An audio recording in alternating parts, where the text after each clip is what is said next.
This is wild. Thank you. It's so wonderful to be here.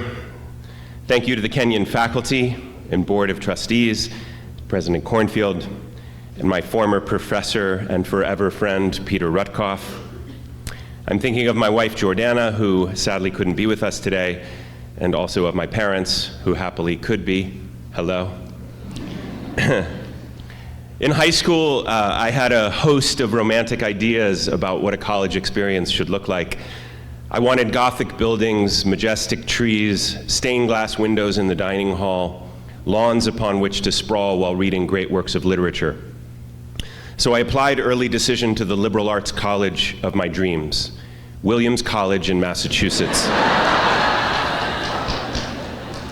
I didn't get in. That's it. Thank you. No, I'm kidding. At the time, I was heartbroken.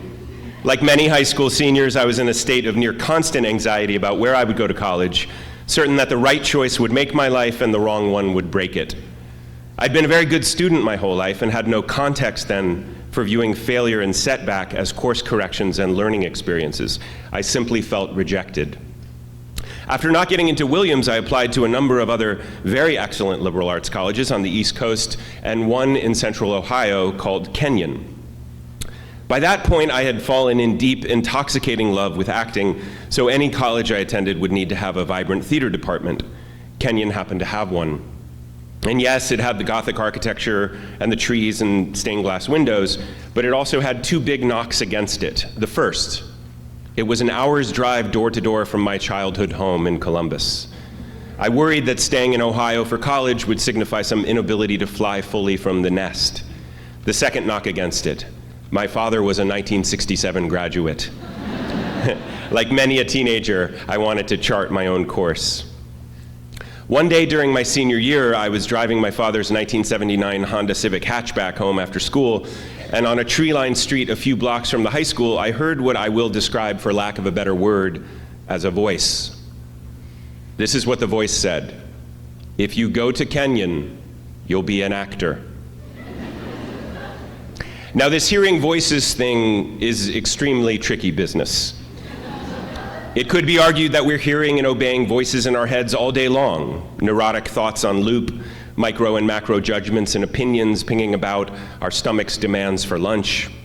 Addictions, compulsions, and plenty of woefully bad ideas also tend to speak in a kind of internal voice. All I can say is this one felt different. Was it an actual voice I heard from some exogenous entity, or simply my intuition, a faint whispering from some inner GPS? Or even my most extravagant hope assuming some sort of authoritative voice? I'm not sure.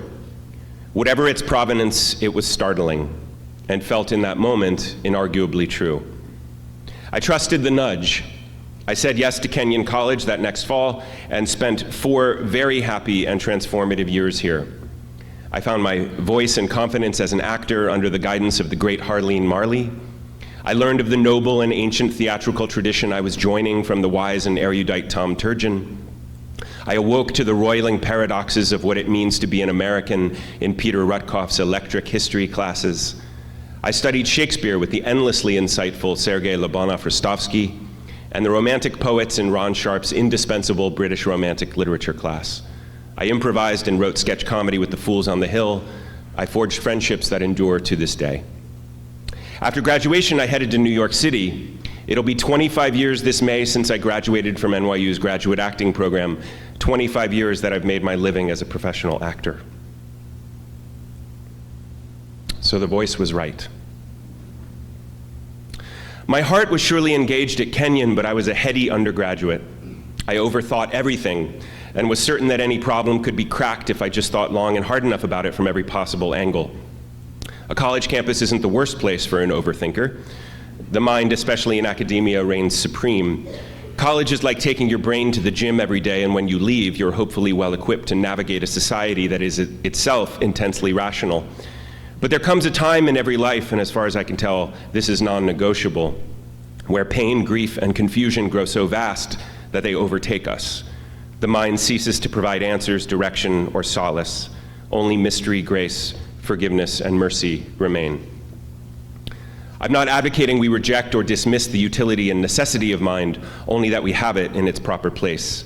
As David Foster Wallace wrote in his now famous Kenyon commencement address, the mind is a wonderful servant and a terrible master. I'm so grateful to have attended this college where my mind got such a good workout. And I'm grateful for the years since when that mind hit dead ends and locked doors, and I was forced to look and listen for guidance elsewhere. Life doesn't make as much sense as I thought it would when I was 21, or continue to hope it will at 49. It is often maddening, confusing, overwhelming, and unjust. But there are moments when a clear and steady voice of clarity bursts through the noise. Sometimes the voice comes unbidden when we're driving home from high school. Other times we consciously connect with it through moments of quiet, solitude, and reflection. Maybe it's whispering to us all the time, and we only occasionally tune to its frequency. I do know that the very best decisions of my life have been the result of contact with this wise, benevolent voice, of dropping the best laid plans of the mind in favor of the guidance of the heart. I continue to be astonished that a 17-year-old boy from Ohio had such deeply good instincts about what to do with his life and which college would best set him on a path towards that life. His mind said, go hundreds of miles east. His heart said, go an hour north. Go to Kenyon. His heart was right. Thank you so much.